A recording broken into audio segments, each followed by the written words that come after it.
Yeah, I mean, a little microcosm of our season, two really bad sets and two really good sets. And,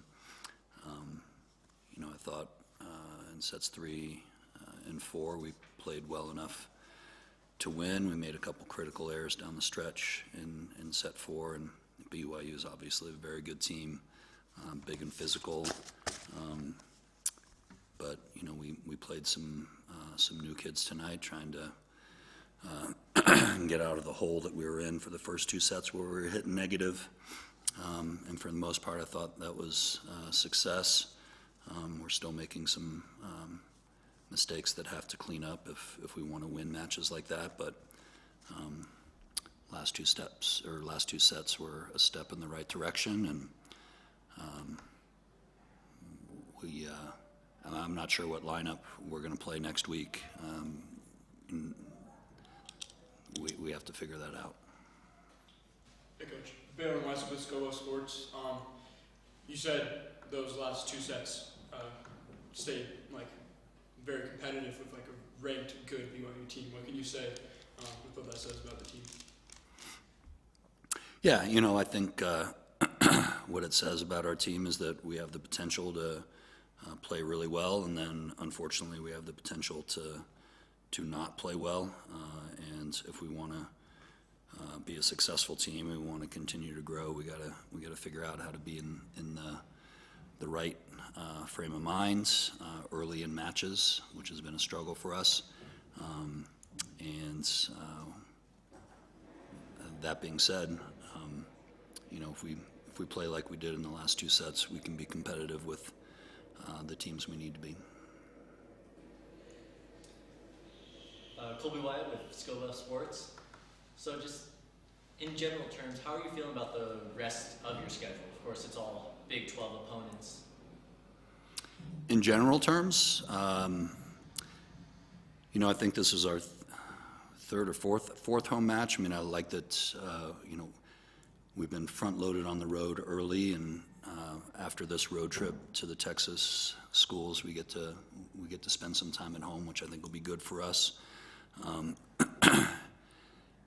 We've played. I think the Big 12 schedule, as unbalanced as it is rough in that you don't always play. Like your second match in the week may not be against a team that's played 2 matches that week, and that's happened to us 4 or 5 times this season. And so the second half of our season sets up a little bit better as far as that goes. We're not getting. We have equal rest time, which I think will be good for us.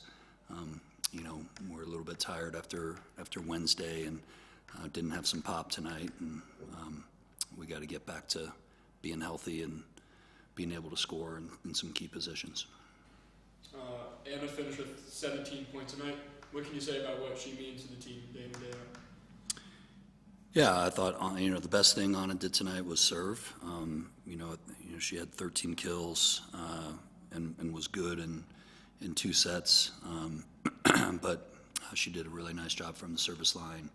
I'm not sure how many aces she had, but she's definitely got them out of system and did a really nice job there. And we need that from her. We need all of our pins have to hit with a little bit more efficiency.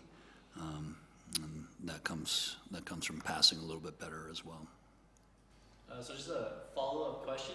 You talked about how well we did after getting new people in for the last 2 sets, and you talked about rest. Do you think those could correlate? Yeah, it's possible. It's hard to say. I mean, some of those players were DS liberos who aren't jumping around a ton, so their bodies aren't they're not getting jumps and swings. It's hard to say. We have a lot of talent on this team, and someone like Bella, who didn't play a lot tonight, still really talented, and I can see her back on the floor next week. And Sydney Jordan, a week ago was our best player when we beat Arizona, so obviously I can see her back on the floor. So you just never know. But I thought the players that came in today definitely provided a spark.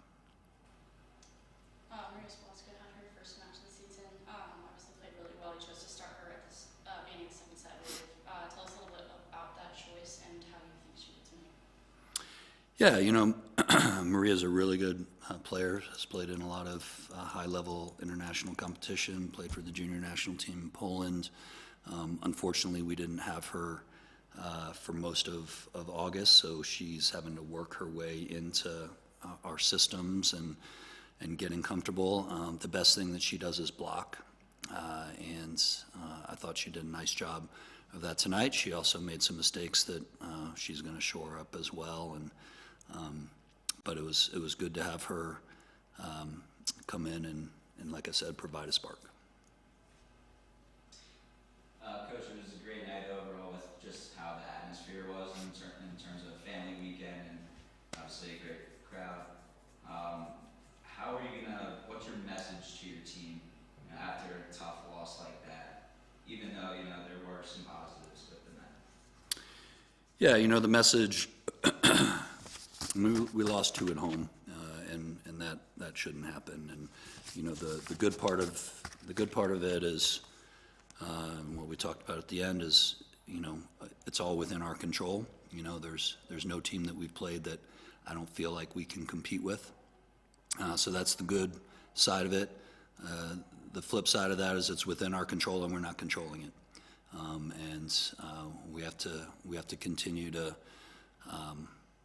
you know, show up every day and work to get better, which I think this team is in the right mindset to do, and we have the right culture to do that.